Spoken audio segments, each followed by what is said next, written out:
Ikabit ko na ang voltmeter at charger. May charger yan. Type C. Dito, nasa loob yung kable ko eh. Hindi ko pa nasa-testing kung maanda. Ayos din, maganda. Parang stock lang.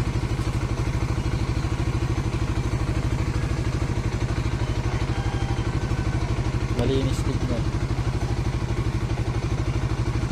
Yan. Medyo nagtagal lang ako dun sa pagkable. Pag-route ng kable niya. Yan yung puti. Nakatap sa ignition. Hindi ko na nabalutan.